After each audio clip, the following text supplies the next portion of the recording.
Assalamualaikum warahmatullahi wabarakatuh. Perkenalkan, nama saya Muhammad Sulman Al-Hafiz dari Prodi Pendidikan Bahasa Arab Fakultas Ilmu Tarbiyah dan Keguruan.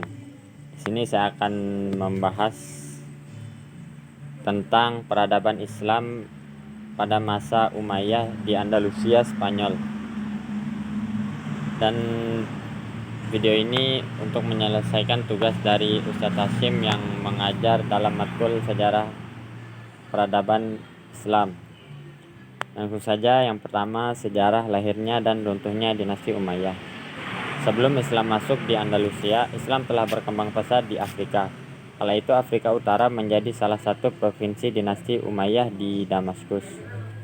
Pada tahap pertama, yaitu tahun 91 Hijriah, dipimpin Taurif bin Malik menyeberangi selat yang berada di antara Maroko dan Eropa bersama sekitar 500 tentara dengan menaiki kapal. Sedangkan pada tahap kedua, yaitu tahun 92 Hijriah, yang dipimpin oleh Tariq bin Ziyad dengan membawa 7.000 tentara. Tentara ini sebagian terdiri dari suku Barbar di Afrika Utara dan orang-orang Arab. Dan kemudian runtuhnya dinasti Umayyah di Andalusia. Pada tahun 422 Hijriah, dinasti Umayyah runtuh pada masa khalifah terakhir yang bernama Khalifah Hisham bin Muhammad III. Dan runtuhnya dinasti Umayyah ini dipengaruhi beberapa hal, diantaranya konflik Islam dengan Kristen, tidak adanya ideologi pemersatu, kesulitan ekonomi, dan tidak jelasnya sistem peralihan kekuasaan. Dan di masa Umayyah ini terdapat beberapa fase, yaitu sejak Islam masuk ke Spanyol sampai berakhirnya kerajaan Islam di Spanyol ini selama lebih dari 7 abad dapat dibagi menjadi 6 fase, yaitu yang dimana fase pertama atau periode pertama.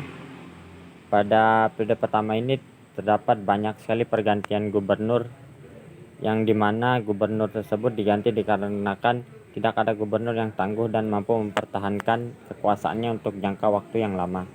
Dan pada periode kedua, yaitu sejak pembentukan pemerintahan Daulah Umayyah di Spanyol di bawah seseorang yang bergelar Amir atau Sultan. Dan kemudian periode ketiga, pada saat periode ketiga ini terdapat 4 khalifah, yaitu Hakam, Hisham, dan Muhammad bin Hakam, Hisham, Abdurrahman, dan Muhammad bin Hajib. Dan pada periode keempat, pada masa kemunduran pemerintahan Islam yang dipimpin oleh Muluk Al-Taif. Dan pada periode kelima, yaitu antara tahun 1035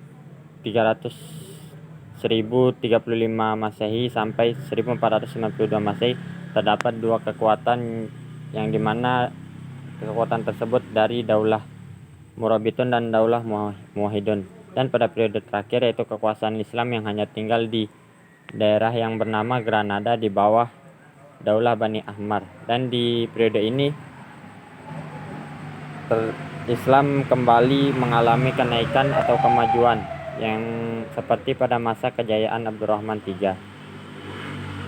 Dan pada dinasti ini juga terdapat perkembangan ilmu keagamaan, yang diantara ilmu keagamaannya yaitu diantaranya seni sastra, astronomi, kedokteran, sejarah, ilmu fikih, ilmu kimia, dan seni dan sastra. Mungkin hanya ini saja yang bisa saya sampaikan. Untuk kurang lebihnya mohon maaf. Assalamualaikum warahmatullahi wabarakatuh.